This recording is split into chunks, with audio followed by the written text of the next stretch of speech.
Hello, everybody. My name's Jim, and this is going to be a tier ranking of all of the books that I've read for the first half of 2023. I thought that this would be a fun thing to do, but I'm not going to do it around stars that I gave them, because if you want to gauge my feelings about each of these books, I have reviews for them, either complete isolated reviews or they are included in my monthly wrap-ups. So if any of these books tickle your fancy, then you can look for them in the wrap-ups. I'm not going to link to the Goodreads pages for each of these books because it's a lot.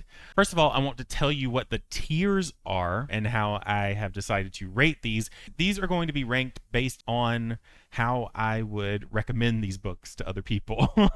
I thought it was a unique way to do it. I know that a lot of people do tier lists for the books they read, but I don't think anybody has done it this way before. But yeah, so we have our all-arounds. These are the ones that I would recommend to anybody. They're not too harmful. There aren't too many trigger warnings involved in the book. They're overall well written, and I think that anybody could enjoy them. Important and If You're Ready are kind of the same. It just depends on who I think would benefit most from reading the book. If it's an important message, then obviously it's a good book for everybody, but it's more geared towards people who want to know more about something that, maybe they don't know as much as they would like to. The If You're Ready, I think is geared more towards empathy. I think it's geared more towards people who are currently experiencing certain things in their life, and that is the person that the book is marketed to. The cryptic recommendation, that's for those books that I don't really know.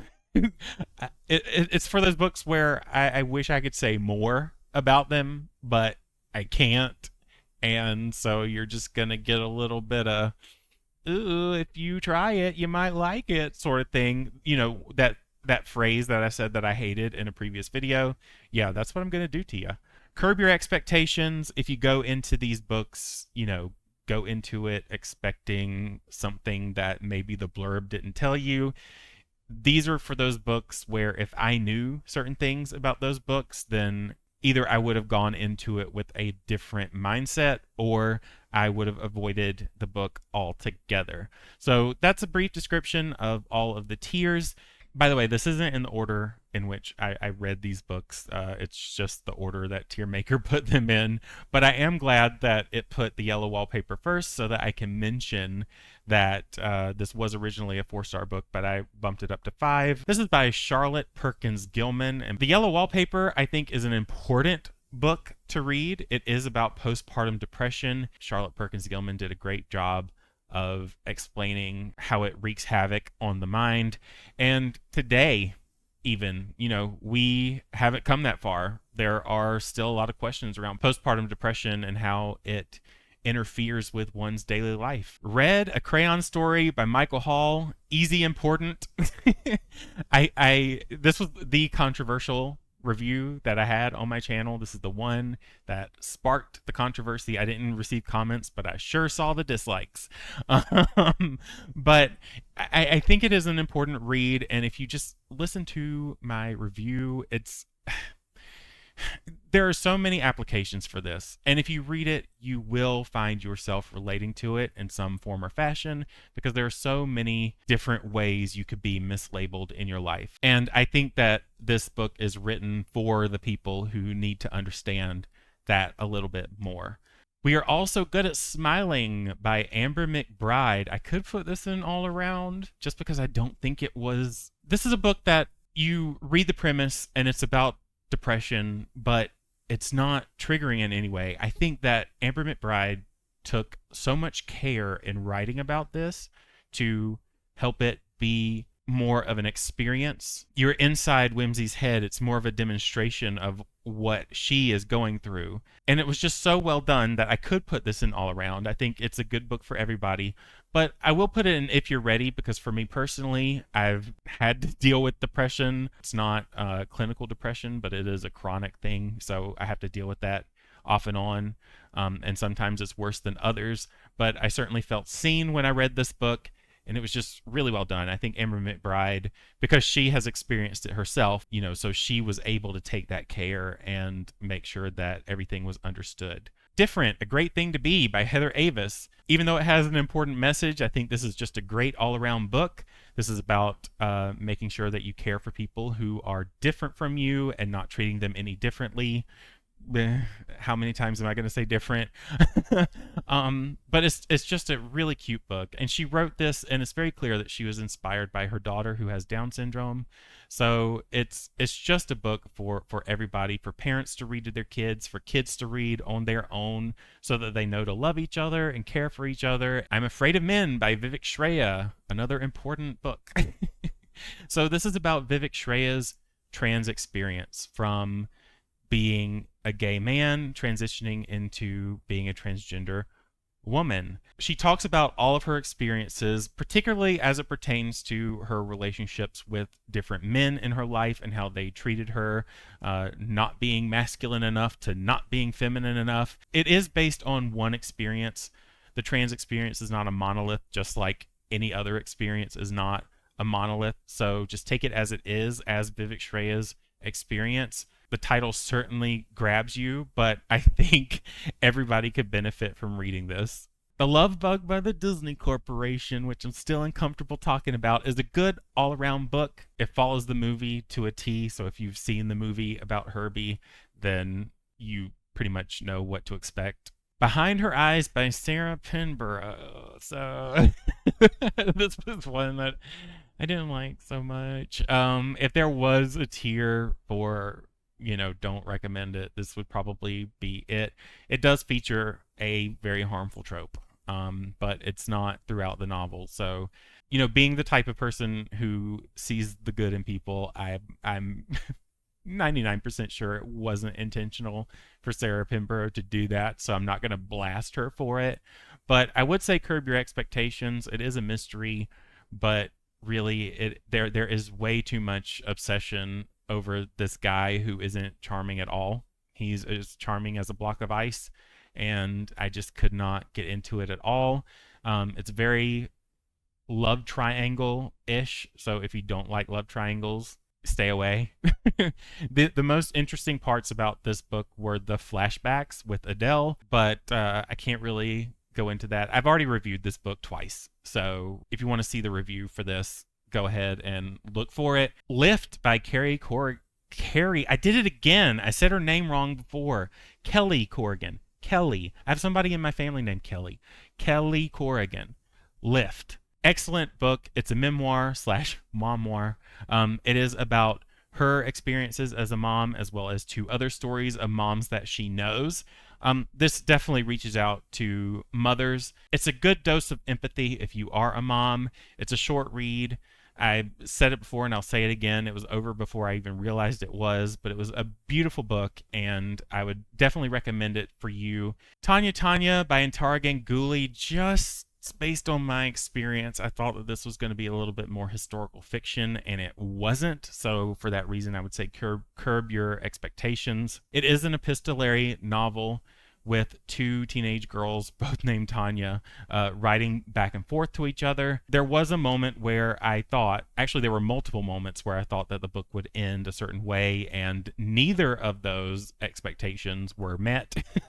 Like, it was something completely off the wall, and I'm probably going to talk about this in spoiler detail later on in the year, but for now I'm just going to tell you, curb your expectations before you read it, and then curb them as you're reading it as well, if you want to crack this book open and give it a shot. Going Under by Sonia Henry, definitely an important read. This was written before the pandemic, and this was already a crisis. It's so important to get this word out there about how medical staff is treated, the internal politics, and the mental health issues that they go through just because of what they see and have to deal with every day. The struggles. Could you imagine if this book were written now, how critical this would be? It is definitely an important read for anybody. It's why I have highlighted it so much on my channel, because I think that it is underread. It doesn't have very many reviews on Goodreads compared to all of the other books that I've read this year. Clover by Dory Sanders. Ooh, this one's hard. So this is this is from the perspective of a child, and it's important to know that she is Black, and she has a white stepmother. There has been a situation, it happens right at the beginning of the book. It's a funeral. Clover's father is dead, and so Sarah Kate is meant to take care of Clover by herself. So not only is she the stepmother in the situation, but she is also a white woman integrating herself, fitting in with a black family. And that is what the story is about. I want to put this in all around because it really is a sweet book. It's really sweet. And I gave it 3 stars just because I wanted there to be a bit more, especially between Sarah Kate and Clover's Aunt Everline. I thought that their interactions were great, and I wanted that a lot more than some of these side stories that Clover took us off on. But I am going to say it's an all-around book. Whatever Remains of Us in the End by Brandon Baker. Ooh, so this is a debut. So the writing isn't perfect. For what it was, I enjoyed this enough. Like I said before, it is a Quentin Tarantino revenge horror. There are many trigger warnings. It is very gory. There are neo-Nazis. I might have to put this in cryptic. If you want to read it, give it a try. Like, read the blurb about it. Read the quick summary, and then you can pick it up. I reviewed this, so if you want to watch the wrap-up that this was included in, do that. But I don't really know what else to say about this one. Horrorstör, I would say curb your expectations. Only because when you go into this book, just know that your expectations might have to shift a little bit towards the latter half of the book. But it was an enjoyable book. I did enjoy it. If an Egyptian cannot speak... Oh, and that's from Grady Hendrix. Ugh, I forgot to say the author. If an Egyptian cannot speak English, this is by Nornega. I'm already going to go ahead and put this in the cryptic recommendation. I didn't like one of the perspectives, but I gave it four stars anyway, and I might bump it up to 5. So if that tells you something, like, her writing is excellent. Her prose is one of the... It's great. It's some of the best I've read so far. And Every Morning, The Way Home Gets Longer and Longer by Frederick Bachman. Oh, this is either... No, this is important, I think. Yeah. This is an important one. I know that Murphy Napier also reviewed this. I watched her review recently, and she said that her family was seen through this novella. So in my mind, I take her reviews very seriously. I think that she is honest and upfront. So there's no reason for me to doubt her, even though I personally don't have anybody currently in my family who suffers from Alzheimer's or dementia. But man, this was such a tearjerker. It was still very important for me to read so that I understand the signs a little bit better if someone were to be afflicted with that in my family. So from that perspective, I do appreciate it. And Frederick Bachman is just amazing at crafting characters in such a realistic way that touches your heart. And so, yeah, I do think that this is an important read for a lot of people. It's very short. It's a novella. I'm Glad My Mom Died by Jeanette McCurdy. Love this book. This is my favorite book for the first half of the year. Also important because it humanizes I know that a lot of memoirs humanize celebrities, but this one especially so, because it comes from the angle of a child star who was forced into the business by her mother, who more or less wanted to live vicariously through her. So this was her journey going in and getting out. As Familiar as Family by my buddy Nikki Pappas. This was her memoir. This is a hard one to place. It's either important or If You're Ready. It could fit in both.